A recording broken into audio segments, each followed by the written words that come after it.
sad now to think that my dream got overtaken by the eating disorder. Sat me down and she was like, Rebecca, you are dying. Like, you will die. We're going to get help immediately.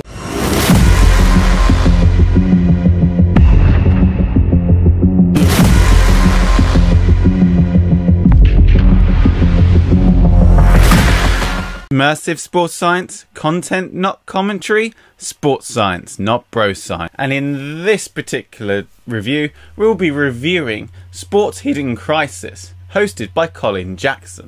This Panorama programme focused on Colin Jackson talking about his experience with eating disorders, looking at other athletes' eating disorders and experiences with it from both an amateur to a professional level, from club to elite. I want to understand why so many elite athletes seem to struggle with their eating. Jackson's asked, why is it so high in sport compared to the overall population? And what can we do to help prevent or tackle this problem?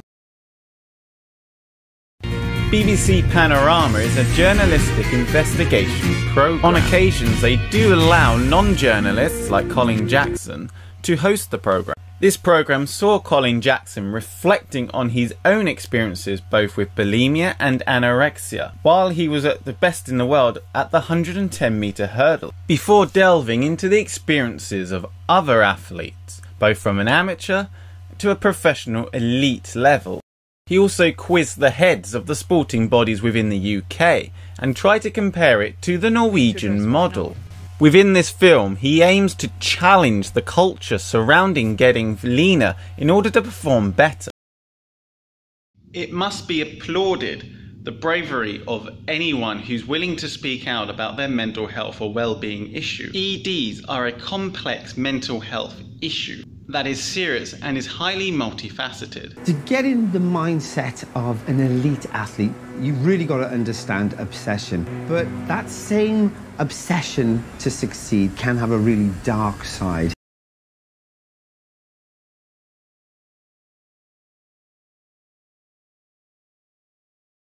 To believe I needed to be lighter too.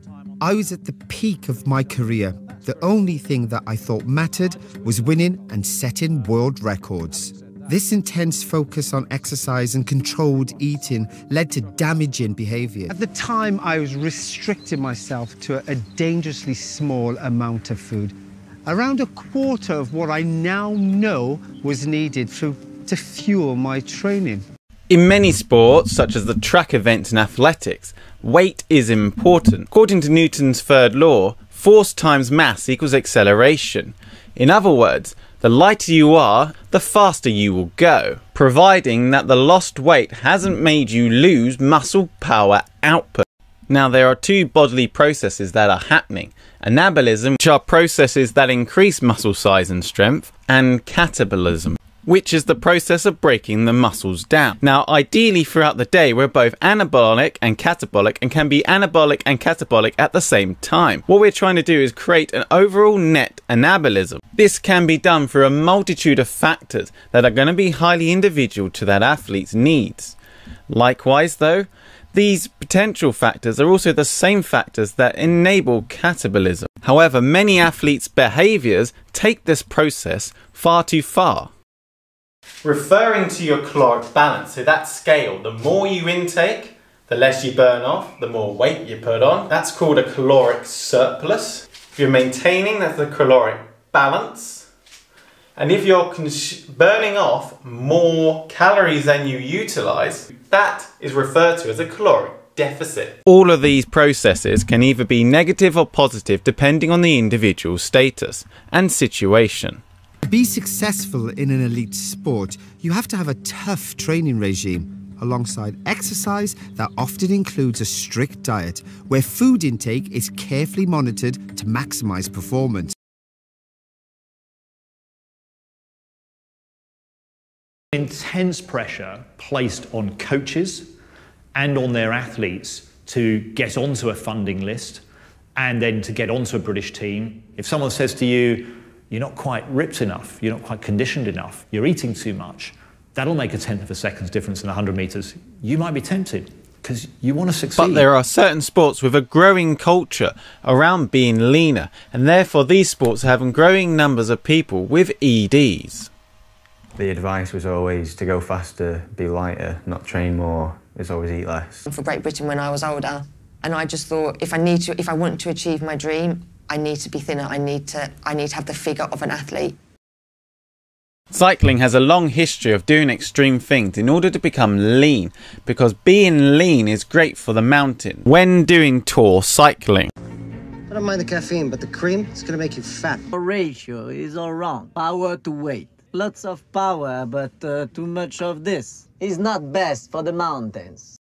An illegal way to create this catabolic effect in the body and to burn fat is the utilisation of the stress hormone cortisone, which can also help with inflammation. However, though, in order to overtly prevent the extreme catabolic reactions upon the body from eating itself and breaking itself down, they will often utilise testosterone as an anabolic agent. Jake signed a contract agreeing to live in a house with his teammates where manager and coach Flavio Zappi would provide all the food.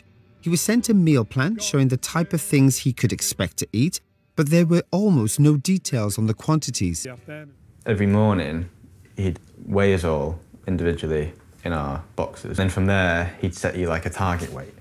So I came in January at like 63 kilo, and he was like, right, 60 for you is your sort of number. The boys are my boys, basically. People perceive me to be a little bit intense, but I don't care. The way I do it is very, very simple. 7:30, wake up, go for a little walk on the beach, coming back, having breakfast. One of probably the biggest meal of the day. A couple hours later, out on the bike.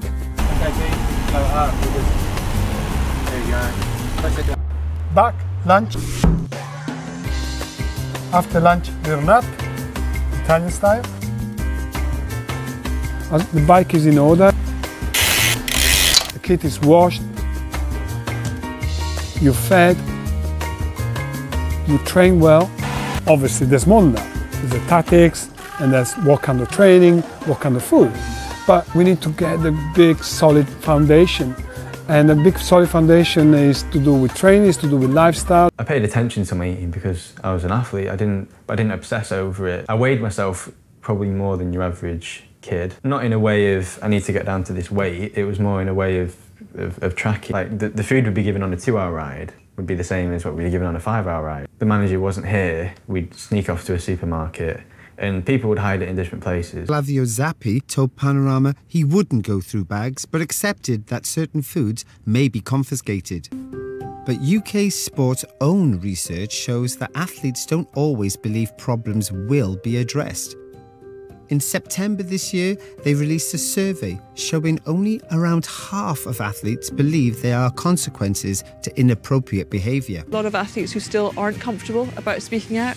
We need to address why not. Although we are unsure as to why this is the case, why people aren't speaking out, we do have some form of transferable research from the sports doping literature done by Kelsey Erickson that's looked at the true ethical dilemma in why people won't speak out. When it comes to blowing the whistle, many people won't blow the whistle because they don't want to affect their friends or other people's chances within that system. The Panorama programme also briefly looked at sports where there is a need to be equal weight. In these sports, cutting and gaining is often the dangerous activity. However, they did not go into any great detail. There has been very little research in this area, but the largest study to date suggests that elite athletes are far more likely than the rest of the population to develop an eating disorder.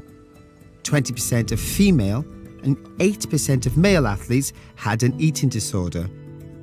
That's 2 times higher in women and 16 times higher in men than the wider population. The major limitation with this kind of study and purporting it onto a British population is that it was done with an elite Norwegian population or elite group of athletes from about high school age.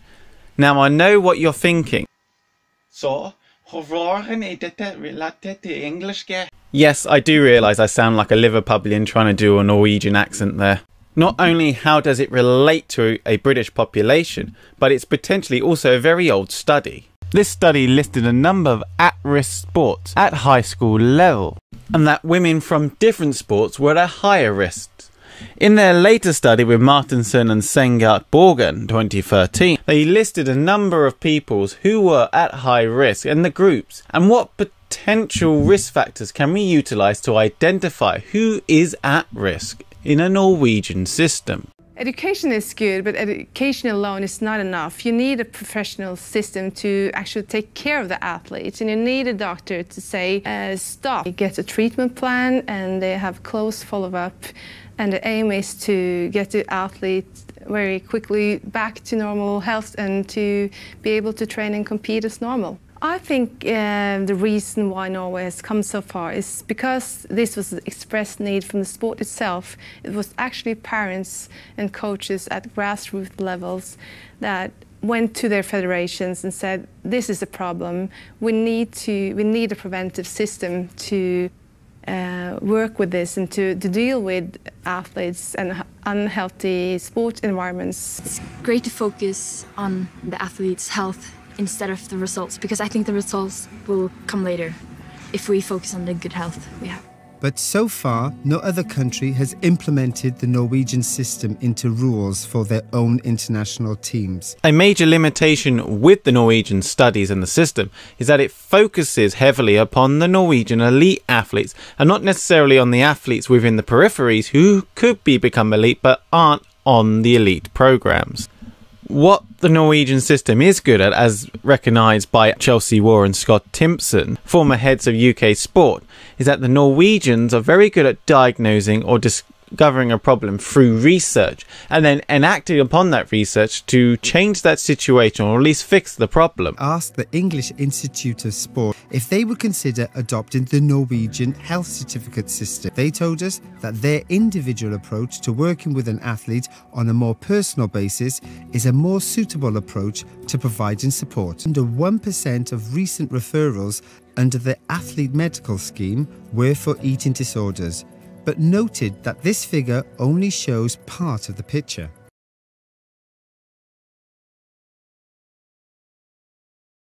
There has also been a greater research more recently into how eating disorders affect men and how they manifest in males, as it may be more difficult to identify than compared to females. If there's ever a time to speak to someone, it's this woman who's coming in to tell us about food. And I decided halfway through, you know what, today's the day, I'm going to tell her. She said she works with female Olympians and gymnasts. A lot of them have got eating disorders, but there'll be none of that in this room, will there? I thought, cheers, thanks a lot. So then that just knocked me, and I carried on.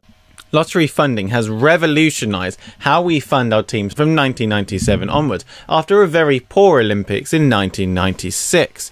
However, there's a heavy focus upon medals, and from 2012, although it was dropped after 2012, was to get kids performing within sport.